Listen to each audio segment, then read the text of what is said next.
So let's take a bit more in-depth look at step number 1 of workforce planning, which is our strategy step. So this is where we take a really close, in-depth look at the business plan, at the company's strategic objectives. Now, this is normally done at a much higher level within the organisation. It's definitely done at a CEO, board level or executive management level.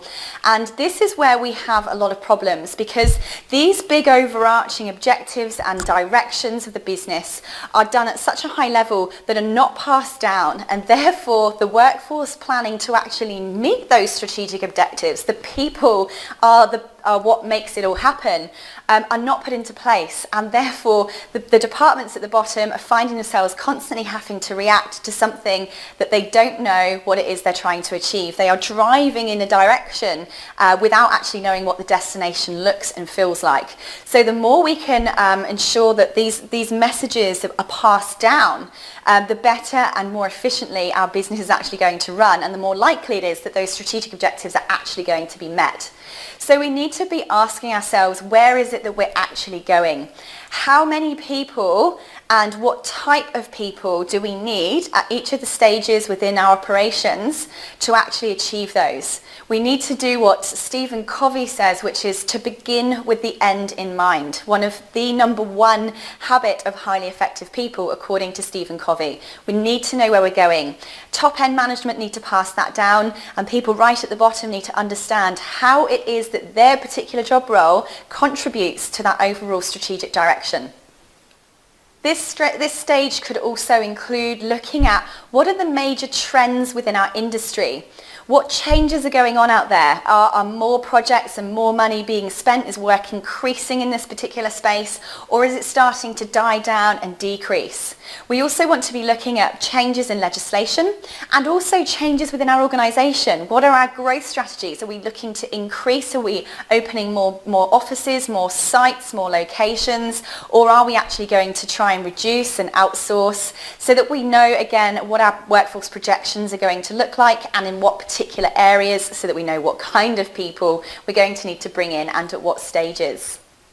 Importantly, this stage, we need to also have a very clear idea of our budgets and our forecasts.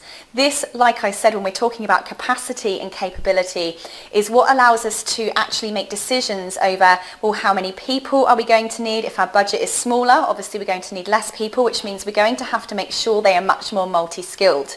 What resources and equipment do we then have available to purchase for them? This is so important in making sure that we make the right decisions along the way. We're not wasting organisations' money, and we're putting on the right kind of training within the business.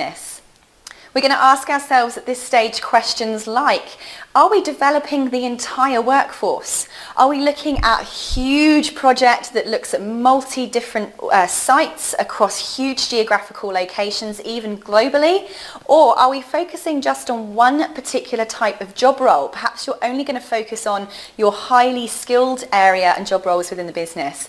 Perhaps you're going to look at just one particular department or one particular site or location and replicate that. There are many different ways of strategizing to conduct our workforce planning.